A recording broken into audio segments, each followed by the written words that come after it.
Ada 4 perempuan yang menjadi penghuni api neraka. Dengar ini. Terancam ibu-ibu.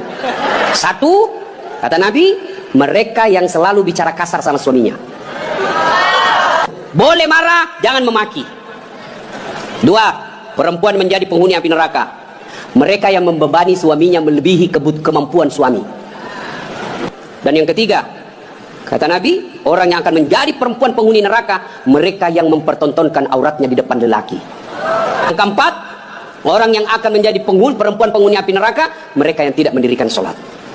Ketika kita di padang mahsyar, dipanggil kita satu-satu. Bayangkan, dari Adam sampai kiamat, kumpul berapa triliun manusia, dipanggillah kita satu-satu.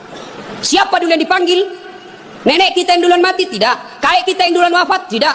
Leluhur kita yang duluan wafat? Tidak. Lalu siapa dulu yang dipanggil? Nama-nama Islam dulu. Abdurrahman, Abdul Jabbar, Siti Fatimah, Aisyah, Mutmainnah, Das'at Latif. Nah, itu dulu dipanggil. Cuncung. Di belakang kok bos. Dipanggil juga tapi mondri kok bos. Maka jangan berkata apa arti sebuah nama. Nama itu penting. Begitu pentingnya sebuah nama sehingga Nabi jelaskan ada 3 kewajiban orang tua kepada anaknya. 1 diantaranya memberi nama yang baik. Kenapa? Karena di akhirat digunakan ini nama. Nama-nama Islam dulu. Tony, Johnny, Rudy, Ningsi, Nining. Dipanggil juga tapi di belakang bos. Habib Syekh, oh di depan. Das'at Latif nomor 2. Bayangkan. Dipanggillah kita.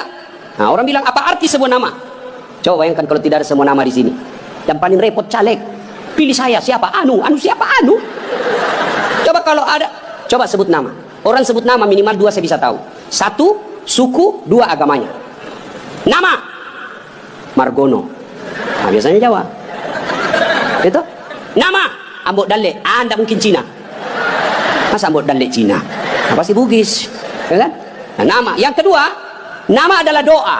Ketika nama anak kita Mutmainnah, orang yang memanggilnya, wahai Mutmainnah, wahai kau jiwa yang tenang, berarti orang mendoakannya. Dan di akhirat dipakai kelak. Ustaz, bagaimana saya Ustaz? Sudah terlanjur namaku Ronaldo. Karena bapakku pecinta bola. Bagaimana caranya Ustaz? Ya Islamkan.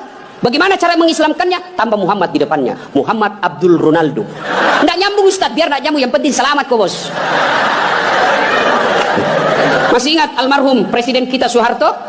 Sebelum beliau menunaikan ibadah haji, kan namanya cuma Soeharto. Setelah menunaikan ibadah haji, Raja Fat waktu itu sadar, wah menderita ini Pak Harto nanti kalau tidak diislamkan. Maka diislamkanlah namanya, ditambah di depannya Muhammad Soeharto. Ibu Tin juga ditambah di depannya Siti. Maka ibu-ibu yang sudah terlanjur namanya islamkan. Harus merubah KTP? Tidak. Yang penting misal ulang tahun. Saudara-saudara sekalian, hari ini nama saya islamkan. Yang tadinya Desi Ratnasari, saya menambah di depannya Siti Desi Ratnasari. Jangan ketawa, serius orang ini. Nama penting.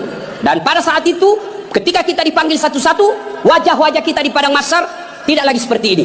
Ada yang mukanya seperti ular. Kata Nabi, siapa yang muka ular? Mereka yang suka menjilat-jilat. Ya. Yang kedua kata Nabi, ada juga nanti yang mukanya seperti anjing. Siapa muka anjing ya Rasulullah? Beliau menjawab, mereka yang disogok dan menyogok.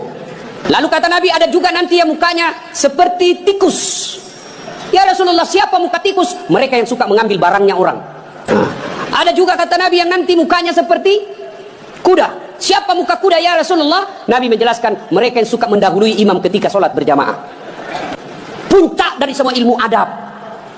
Rasulullah ditanya, ya Rasulullah, untuk apa Rasul diutus ke muka bumi? Mencerdaskan kehidupan bangsa? Bukan. Mengangkat harkat dan martabat? Bukan. Apa? Liutammima makarimal akhlak. Memperbaiki akhlak manusia. Di dunia ini tidak ada orang tidak punya masalah. Semua kita punya masalah. Pasti. Jangankan kita, Nabi ada masalahnya. Malah di ibu-ibu yang tanya, Ustaz, bolehkah orang sholat itu tidak pakai BH? Kenapa bisa ibu? Panas sih Ustaz. Tidak ada AC, tidak ada kipas angin. Kita baru pulang pasar. Boleh, tapi apa itu beradab? Ibu-ibu pergi ketemu gubernur tapi tidak pakai BH, boleh kan? Tidak Pak Gubernur. Mohon maaf ini Pak Gubernur. Coba. Ya. Saya sholat Ustaz. Betul kok sholat tapi main-main. Allah. Wa kala wa ya Kristus. Ini serang. Siapa ngajar sholat begitu bos? Ada juga orang sholat kayak ditiup angin. Ada lebih parah Allah.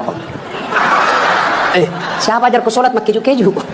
Jadi jangan heran ketika sudah 20 tahun sholat kok masalah kita tidak bisa lepas. Salah satu sebabnya kita sholat